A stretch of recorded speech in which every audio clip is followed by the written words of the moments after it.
Estamos de regreso en Noticias Mediodía, son las 3:45 y lo prometido es deuda. Estamos junto a Loreto Vidal, quien es la directora ejecutiva de la Corporación Sempiterno. Muchas gracias por su tiempo. Muchas gracias a ustedes, muchas gracias Priscila, muchas gracias además por habernos invitado. Yo creo que son siempre buenos estos espacios donde tenemos que hablar de las cosas que nos importan, así que muchas gracias. Bueno, partir por eso, ayer hubo un punto de prensa con desarrollo social, pero nosotros ya hemos hablado con las autoridades y queremos hablar con quienes están realmente ahí, trabajando con las personas en situación de calle. Como sociedad somos tan egoístas de pronto que cuando hace frío nos acordamos de las personas más vulnerables y especialmente en esta ola de frío que hemos estado pasando en estos últimos días, y de inmediato nos acordamos de ellos y las cifras son preocupantes. Por ahí, no sé si usted o desde la Seremía arrojaban que hay 1.800 personas en esa condición acá en la región del Biobío. Mire, la verdad es que, bueno, hay cifras que son un poco disímiles a veces, ¿no? Porque en lo concreto, claro, hay una cifra que es la formal, digamos, que habla de más de 1.700 personas en situación de calle en la región. No obstante, para quienes estamos ahí trabajando, bien sabemos que esas cifras probablemente llegan a las 2.000 y posiblemente más también, ¿no? Entonces es un número importantísimo. Acá en el Gran Concepción estamos cercanos a los 500, es la segunda ciudad, digamos, de la región que tiene más números de personas en situación de calle y lastimosamente con pocos espacios de protección. Esa es la realidad. Sí. O sea, un cuarto de las personas en situación de calle solamente en Concepción. En el Gran Concepción. Solamente en Concepción, digamos, en Concepción, en el Gran Concepción. Perfecto. ¿Y la capacidad para atender, para recibir a esas personas, no está, ha ido aumentando en el último año? ¿Cómo ha sido ese proceso también? La verdad es que haciéndome responsable absolutamente de lo que digo y ha sido curioso, ¿no? Que en uno de los años que ha sido el más duro posiblemente y el más duro del punto de vista de las bajísimas temperaturas, porque convengamos en que la lluvia es abrumadora, pero lo que más probablemente pone en riesgo la vida de las personas en situación de calle es el frío. Y en este año hemos tenido menos cantidad de albergues para personas en situación de calle. Acá en Concepción ninguno,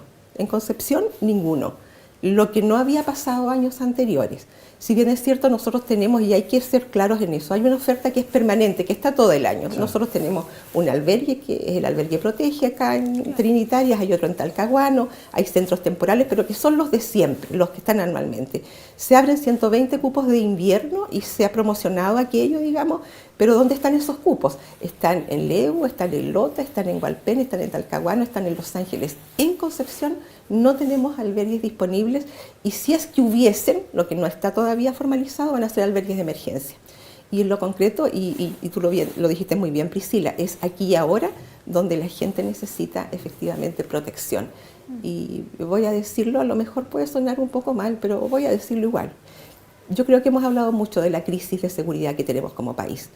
Yo me atrevería a decir que tenemos otro problema que no es menor y es una crisis de humanidad también, ¿no? Nos estamos olvidando de los más vulnerables.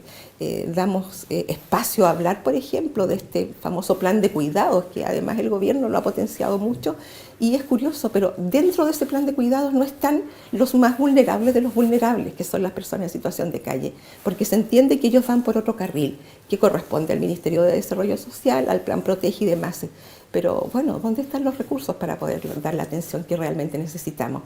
Es lo que puedo decir respecto a eso, ¿no? Sí, ayer revisábamos una nota que armó Daniela Wilson, que estuvo con usted y las autoridades, y a mí me llamó particularmente la atención. Ustedes como Corporación Sempiterno, ¿cierto?, está a cargo del CAT, ¿cierto?, que este Centro de Acogida Territorial, pero ahí las personas no pernoctan. O sea, lavan y que bien que ocurra, pero ¿qué pasa cuando llega la noche? Usted tiene que pedirles que se retiren. Para nosotros es muy duro aquello, Priscila, porque ese es un espacio, es un centro temporal para la superación, pero es un centro diurno. Funciona 12 horas, de 8:30 a 8 a 20:30. Ahí el objetivo principal es contribuir a la superación de las personas en calle, minimizar los riesgos de las personas que están en calle. Ahí ellos pueden ir a preparar sus alimentos, a lavar su ropa, a darse una ducha, pedir asesorías de currículum. Ese es el objetivo, digamos. Pero cuando se empieza a acercar la noche, lisa y llanamente nosotros tenemos que pedirle que salgan y que salgan a los espacios de más desprotección. Yo aprovecho este espacio para hacer un llamado también, ¿no? Porque me impresiona a mí que no se trata solamente del Ministerio de Desarrollo Social, es que aquí la sociedad civil tiene que responder, las municipalidades deben responder, la gobernación debe responder, porque todos tienen recursos de alguna forma y debieran ocuparse también de esta problemática. En este minuto solamente hay 2 municipalidades que yo también destaco, Chiguayante y Hualpén, que tomó la decisión de dar espacio para 2 albergues municipales. Yo invitaría al alcalde de acá de Concepción que también pensara en la necesidad, por lo menos, de hacerse cargo de alguno de aquellos, ¿no? Porque de verdad que lo necesitamos mucho. Para nosotros es muy duro cuando tenemos a más de 100 personas que pasan ahí en el día. A medida que empieza a avanzar el día y tienen que abandonar nuestros espacios, no tienen a dónde ir. Esa es la realidad. ¿Y qué pasó respecto a esto? A ver, para comentar un poco mi pregunta, porque claro, uno habitualmente como que en esta época del año uno no llegan las pautas a los medios de comunicación, como la que hubo ayer, por ejemplo, que se activa este código azul también por bajas temperaturas, y uno piensa muchas veces, y dice, qué bueno, los albergues van a estar preparados entonces para recibirlo. Están haciendo la pega, uno dice, claro. Y resulta que no hay o que no están. Este año no es el caso. Lo que tengo entendido es que es un tema presupuestario. Porque sin ir más lejos, nosotros como corporación hace 2 años atrás levantamos 5 albergues, ¿no? 4 acá en Concepción, 1 en Hualpén, 1 en Chiguayante y el permanente que tenemos acá, que es el de Trinitarias. Y sin embargo este año la glosa presupuestaria no alcanzó para la vulnerabilidad de nuestra región, de nuestro país, porque me imagino que es un problema país. Entonces yo creo que tenemos que hacernos cargo de eso. Uno puede maquillar muy bien, digamos, la figura, ¿no? Y es verdad, se activa el código azul, se abren albergues de emergencia, pero en lo concreto, la problemática está ahí. Y yo creo que eso lo comentaba justamente a la periodista. Ustedes son periodistas y ustedes van a tener que ir a cubrir noticias. Dios quiera que no tengamos que cubrir aquellas noticias que tienen relación con personas que mueren por hipotermia en calle, bueno, porque ¿qué ha pasado? Es altamente probable, sí. ¿No? Hace 3 días atrás escuchaba el noticiero y decían, bueno, Argentina y Chile se determinó que es uno de los países más fríos de este periodo en nuestra zona. Y nosotros no estamos dando altura a aquello, ¿no? Yo creo que tenemos que hacer algo. Sí, perdón, y además sí, claro. que, a ver, esta ola polar no es que se sabía la semana pasada, o sea, de enero, febrero ya se sabía que este año iba a ser más frío como el año pasado, que iba a ser más lluvioso que el anterior. Entonces, esos datos, esa información sirve también para planificar justamente este tipo de cosas, o sea... Sin duda. Entonces, bueno, yo creo que mire, tenemos que hacernos cargo todos, sí. Pero principalmente las autoridades tienen que responder, y tienen que responder porque ellos deben tener una planificación estratégica para anticiparse a las situaciones críticas. Nosotros hacemos nuestro mejor esfuerzo. Yo agradezco también a nuestros vecinos y vecinas que también están apoyando siempre con lo que pueden, ¿no? Pero claramente eso no es suficiente. Lo que necesitamos son espacios protegidos, aun cuando sea para el periodo más duro, que son los 120 días tradicionales, donde se levantaban albergues para proteger a la gente que está en calle, para que ella no se muera de hambre y de frío en el periodo invernal. Sí, Loreto, perdón que recuerde, pero es que la nota fue bien impactante, al menos para mí. Había una persona de 51 años que nos dio declaraciones al canal, y yo pensaba en el perfil de la persona en situación de calle, porque estábamos acostumbrados a que fuera un adulto mayor, mucho más, no sé, 70 años, pero vemos últimamente personas en situación de calle con un nivel de vulnerabilidad mucho más joven de lo que estábamos acostumbrados. Usted que está más cerca de esa realidad, ¿cómo estamos en 2025 viviendo una situación totalmente invisibilizada para el resto, cuando aparentemente personas muy jóvenes también están en esta condición? Sí, personas muy jóvenes. La verdad es que, bueno, primero la estadística es clara respecto del número de hombres y de mujeres, ¿no? Tenemos siempre alrededor de 84% de hombres versus el restante de mujeres, ¿no? Y de aquello, yo creo que en los 2 últimos años nos ha impactado mucho la crisis migratoria, que es global, porque han llegado muchos migrantes que no tienen recorrido calle, pero llegan acá y no tienen dónde estar, y finalmente se transforman también en personas en situación de calle, y entre aquellos familias con niños y demás, ¿no? Y eso también es muy, muy, muy doloroso. Pero el perfil de personas jóvenes ha aumentado de manera muy importante, porque no nos hemos hecho cargo de una problemática que está a la base de esto, que tiene que ver con la salud mental de nuestro país. Una gran cantidad de personas con problemas de drogadicción, una gran cantidad de personas con problemas de salud mental notoria, digamos, que ingresa a nuestro centro, porque es un centro de bajo umbral donde ingresa toda persona que tenga necesidad del espacio.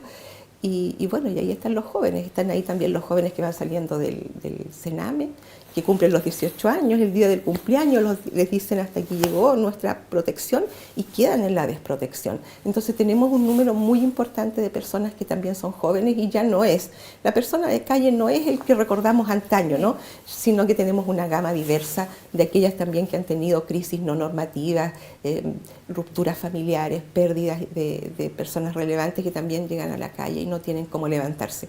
Y lo único que tienen somos nosotros, ¿no? Somos nosotros que tenemos que dar la mano ahí.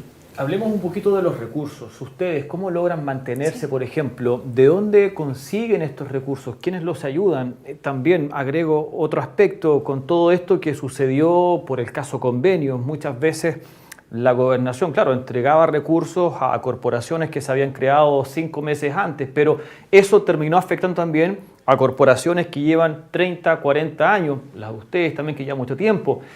Coalivi, por ejemplo, que también lleva bastante tiempo y que dicen, chuta, producto de esto probablemente también nos veamos afectados porque capaz que no lleguen los recursos o no sé, en fin. Bueno, sí. ¿Qué ha pasado? Ha pasado. Yo conversaba la semana pasada justamente con la jefe de división, planteándole una problemática que tenemos nosotros, porque claro, y ella fue bastante concreta en esto, ¿no? Y dice, miren, esto han pagado justos por pecadores. Por supuesto. Nosotros seríamos los que éramos justos, ¿no? Sí, porque claro.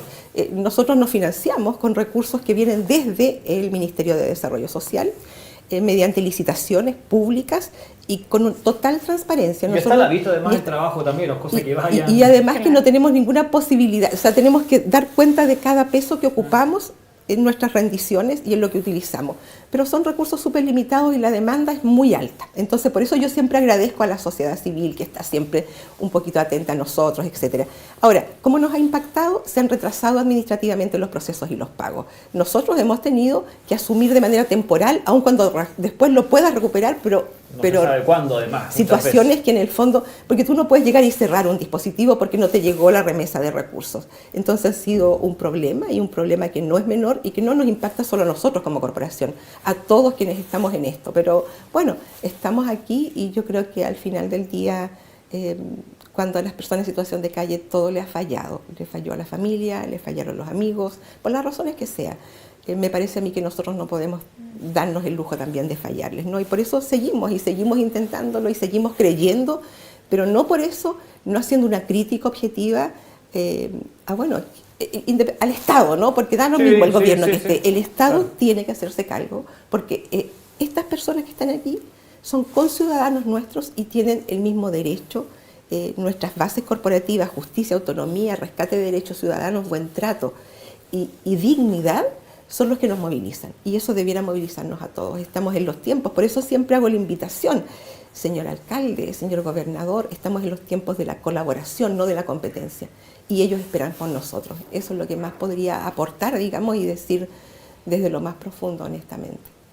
Loreto Vidal, directora ejecutiva de la Corporación Sempiterno, gracias por su tiempo y agradecerle lo que hace por toda la sociedad finalmente, entregar su tiempo y también su dedicación a los que más lo necesitan. Muchas gracias a ustedes por estar siempre atentos también a nuestro trabajo y que eso también permite visibilizar. Estamos además en una crisis de confianza.